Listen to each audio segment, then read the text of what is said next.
Coucou tout le monde, on se retrouve aujourd'hui pour un tuto make-up, comment avoir un joli teint et surtout comment bien le travailler. Donc dans ce petit tuto, j'aurai juste maquillé au préalable mes yeux et mes sourcils, mais par contre le teint, je vais le faire entièrement avec vous. Et cette fois, il n'y aura pas de voice-over, j'ai décidé de vous parler en direct pendant que je me maquille. Donc voilà, on se retrouve tout de suite pour le make-up. Allez, c'est parti. Et oui, sans rien, je fais peur. Donc moi, l'un de mes plus gros complexes, c'est, voilà, je suis très marquée des cernes. Et malheureusement, si je ne mets pas d'anti-cernes, voilà, j'ai l'air littéralement malade.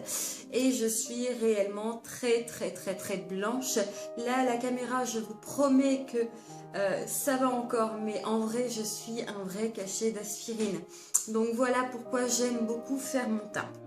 Donc on va commencer, hop, je vais d'abord attacher ma petite mèche. Donc au préalable, j'ai hydraté ma peau évidemment, qui est ma crème hydratante, la tolérance extrême de chez Avène. Je n'applique pas tout de suite mon fond de teint car je laisse bien le temps à la crème hydratante d'imprégner. Et après ce que je fais, c'est au bout de 5 minutes, enfin au bout de quelques minutes, une fois que la crème est bien hydratée, je viens éponger avec un sopalin le surplus qui pourrait être un peu gras en fait. Je viens l'éponger. Et voilà. Donc maintenant, je vais venir appliquer mon fond de teint. Donc j'ai eu envie de tester l'Infaillible 24 mat de chez L'Oréal que j'ai en teinte sable. Donc je viens avec mon petit blender, hop, voilà, que j'ai évidemment au préalable humidifié. Alors évidemment, si vous n'avez pas de Beauty Blender, vous pouvez très bien appliquer ça au pinceau. Généralement, moi, je n'aime pas beaucoup appliquer ça à la main. Avec le Beauty Blender, vous avez un travail beaucoup plus, comment dire, beaucoup plus fin. Ouais, c'est vraiment un travail beaucoup plus fin en fait. Donc c'est ça que j'aime vraiment beaucoup avec cette petite éponge-ci. Et c'est vraiment la différence, parce que j'avais déjà essayé des tas d'autres éponges.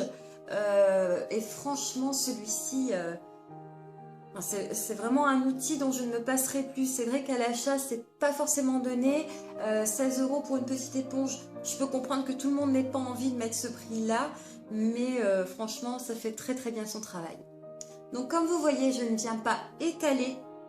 Je mets généralement une pointe de fond de teint sur le front, un petit peu sur le nez, un petit peu sur le menton et une ou deux de chaque côté des joues. Et je viens tapoter.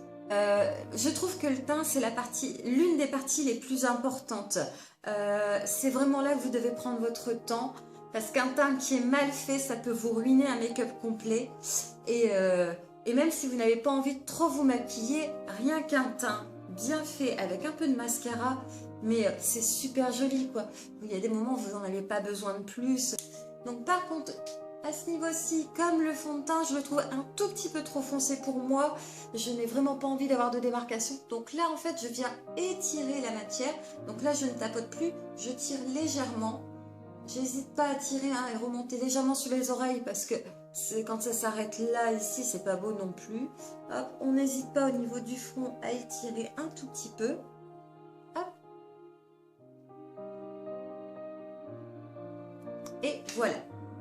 Ce qui est vraiment bien en plus avec ce petit Beauty Blender, vous allez me dire, elle nous gonfle avec son Beauty Blender, mais vraiment, c'est l'une des rares éponges qui n'absorbe pas la matière, donc vous ne gâchez pas de fond de teint, et je trouve vraiment qu'il faut très peu de fond de teint pour avoir quelque chose de joli avec cette éponge. Donc évidemment, le fond de teint joue aussi, franchement celui-ci est très bien.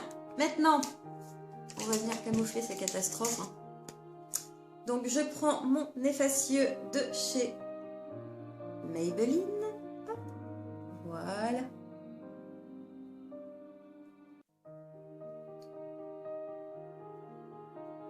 Donc l'anti-cerne, c'est assez important. Enfin, moi je trouve que c'est important de le prendre une teinte plus claire que sa carnation. Parce que ça va aussi apporter un point de lumière en fait en dessous de l'œil. Et c'est quand même plus joli, ça vous donne un teint plus réveillé. Donc voilà. Moi, comme j'ai les rides nasogéniens ici qui sont assez marquées, j'aime bien en mettre légèrement ici. Vous pouvez en mettre un petit peu aussi au niveau de l'entre-deux sourcils, un petit peu sur le nez, un petit peu sur le menton. Moi, généralement, j'en mets pas plus que ça. J'ai pas envie de trop surcharger, j'ai pas envie d'avoir trop de matière. Et pour les personnes qui n'ont pas de correcteur, vous pouvez aussi en mettre sur vos petits boutons. Hop, et je reviens avec mon petit Beauty Blender. Et je viens encore une fois tapoter. Et moi, ce qui m'embête vraiment, c'est que moi, mes cernes remontent jusque dans le creux en fait de l'œil. Donc ça donne un point sombre, un point fatigué, qui est vraiment pas joli. Donc c'est pour ça que je remonte l'anti-cerne assez haut. Une autre petite chose, je sais qu'on m'a déjà pas mal de fois posé la question, à partir de quel âge on doit mettre de l'anti-cerne? Donc franchement, il n'y a pas d'âge. Vous mettez de l'anti-cerne quand vous avez des cernes, quand vous en ressentez le besoin. Moi, j'ai ma maman qui a passé la soixantaine, qui n'a toujours pas besoin d'anti-cerne. Donc vous voyez, ça c'est tout à chacun, tout dépend des personnes. Comme je dis souvent, on est toutes différentes. Donc c'est vraiment comme vous le ressentez en fait. Après, vous n'êtes même pas obligé d'en mettre tous les jours, mais voilà, si un jour vous trouvez que vous avez l'air plus fatigué qu'un autre, ben voilà, n'hésitez pas à l'anti-cerne, et c'est vraiment génial. Moi, il y a des moments, je ne mets même pas de fond de teint, mais je mets juste de l'anti-cerne. Je sais qu'il y a une youtubeuse que j'adore beaucoup qui s'appelle Luffy, elle qui ne met jamais de fond de teint, qui ne met que de l'anti-cerne. Bon, après, elle poudre ou elle met du bronzer ou du blush, et elle a toujours un teint sublime, quoi. Donc voilà, pour l'anti-cerne, c'est fini. Donc évidemment, j'ai encore un teint très pâle, très blafard. Donc maintenant, on va venir fixer ce qu'on a fait et après, on ajoutera un peu de couleur. Donc moi, je vais venir prendre la poudre Accord Parfait de chez L'Oréal que j'aime beaucoup. Ben, de toute façon, ça se voit, hein. J'aime beaucoup. Alors, généralement, je ne me sers pas beaucoup de ces petites éponges-là parce que je trouve que le travail est un peu trop grossier quand je me sers de ces éponges. Mais par contre, je m'en sers juste pour le dessous de l'œil pour éviter, parce que j'ai des petites ridules de déshydratation en dessous des yeux. Donc, c'est tout simplement pour éviter que l'anti-cerne file dans les ridules et ne bouge dans la journée. Donc, voilà, je viens juste tapoter. Hop. Avec ma petite éponge et ma poudre Accord Parfait. Donc voilà. Et ce que je fais, alors ça c'est, pourtant j'en mets pas trop, mais bon j'aime beaucoup, je préfère, mais je viens toujours enlever le surplus avec mon petit kabuki. Donc voilà. Maintenant, je viens prendre hop, un pinceau teint de chez Kiko et je viens poudrer le reste de mon teint. Mais vraiment très très légèrement. Ce n'est vraiment pas pour ajouter de la couvrance en plus, c'est juste pour fixer mon teint. Voilà, parce que j'aime pas beaucoup, moi c'est un aspect, quand c'est trop poudreux, c'est un aspect que j'aime pas beaucoup. Maintenant, je viens prendre, on va rajouter de la couleur, hein, parce que là, il faut. Hein. Je viens prendre ma petite chocolate soleil en teinte médium de chez Too Faced.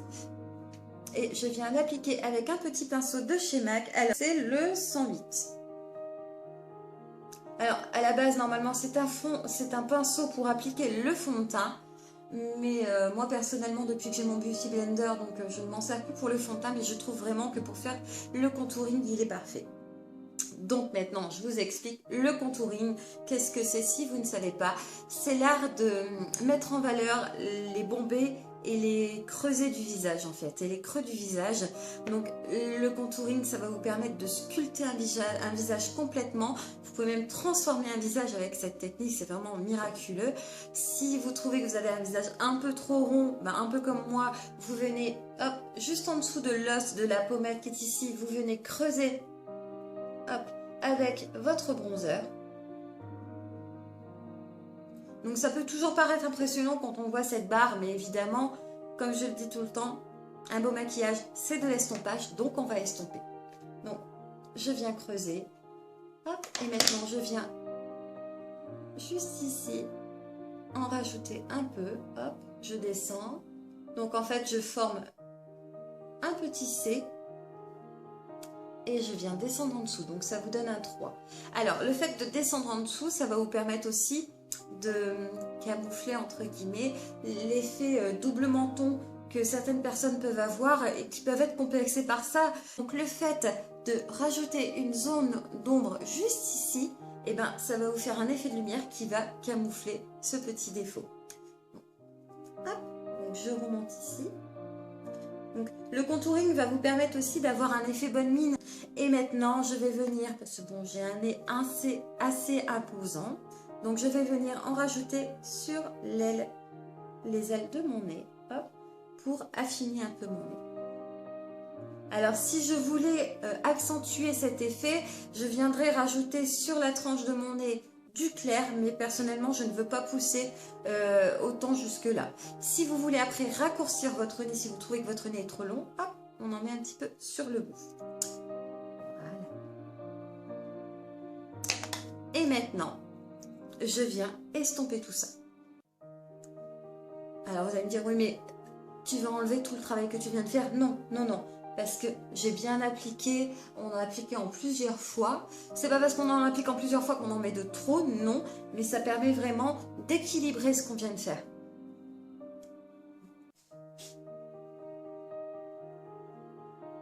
Je n'hésite pas à descendre aussi pour éviter les démarcations.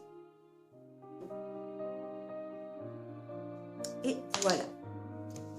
Maintenant, je viens appliquer mon petit blush. Donc, je prends mon blush de chez ELF. Ce qui est marrant, c'est que ça me fait vraiment... Enfin, les packaging me font vraiment penser à ceux de Nars. Et ils sont très salissants comme ceux de Nars. Mais bon. Donc, je viens appliquer mon petit blush de chez ELF.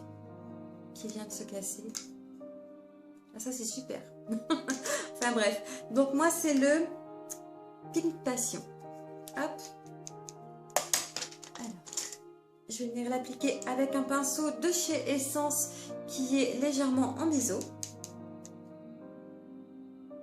Et je viens l'appliquer sur les pommettes. Alors comme je disais, j'aime beaucoup ce blush, mais voilà, il fait tout de suite très cracra dans le... Je ne sais pas si vous allez le voir, mais vous voyez, j'ai même dû gratter certaines parties parce que il se salit énormément. Je ne comprends pas pourquoi. C'est la première fois qu'un blush me fait ça. Mais bon, la couleur est super jolie. Et ce sont vraiment des produits très peu chers, quoi. C'est là qu'on voit qu'on n'est pas obligé de dépenser des 1000 et des 100 pour avoir quelque chose de qualité.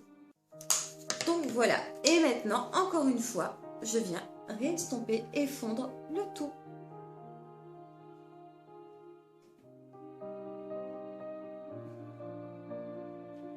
Donc vous voyez, hein, j'insiste bien sur le fait d'estomper. Hein. C'est vraiment important de ne pas avoir de traces, de ne pas avoir de démarcation. Voilà. Et voilà. Donc, c'est quand même un peu mieux qu'au départ, hein, vous pensez pas? Si, quand même. Hein. On va habiller un petit peu les lèvres. Alors, on va mettre un rouge à lèvres de chez L'Oréal qui s'appelle, donc c'est la collection Color Riche qui s'appelle Berry Blush. Alors par contre, je ne sais pas si vous allez encore le retrouver parce que ça fait des plombs que je l'ai, quoi.